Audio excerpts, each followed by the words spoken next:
Hi, this is Emma Walker. One of the first cuts by DOGE was the dismantling of USAID. Sadly, USAID was riddled with corruption, and an overhaul was desperately needed. An overhaul, not an axe. USAID and those that will die when reform is needed, but retraction becomes a death sentence. No one is denying it. Serious misconduct has occurred inside USAID. There have been failures of oversight, mismanagement, and moments of corruption that rightly demand accountability. Some officials abused public trust, others looked the other way, and safeguards that should have protected taxpayer dollars often failed to do so. But there is a profound difference between cleaning house and burning the house down. And by choosing to freeze, dismantle, or politically sideline USAID rather than reform it, we are not punishing the guilty, we are abandoning the innocent. Corruption is real, but so is the need. Yes, the system must be fixed.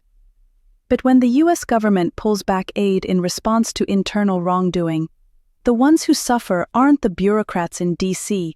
They are families in Sudan, Gaza, Haiti, and dozens of fragile states. When vaccines spoil in warehouses, when famine goes unaddressed, when clean water systems shut down because funds are frozen, the cost is counted not in dollars, but in deaths.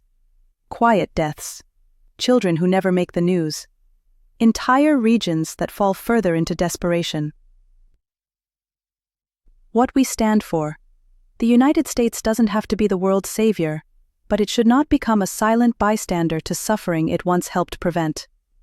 A tarnished agency can be repaired. A global reputation, and the lives lost along the way, may not be so easily recovered.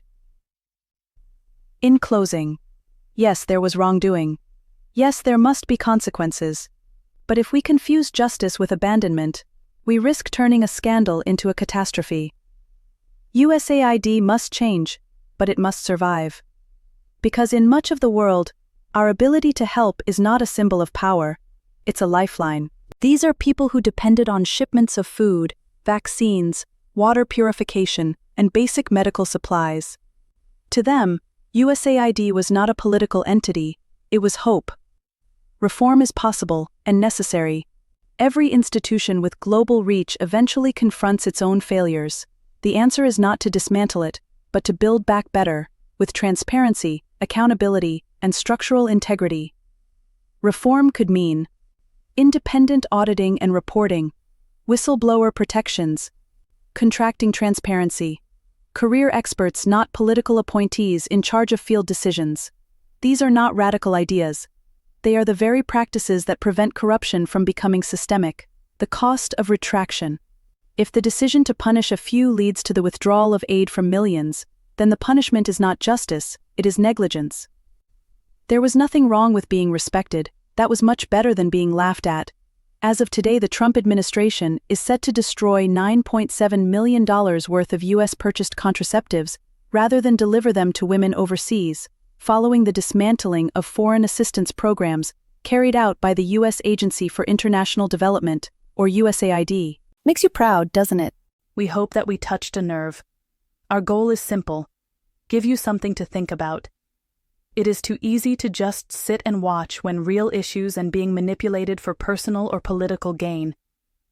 Subscribe so you don't miss future podcasts. And above all, keep seeking the truth. Thanks again for being here.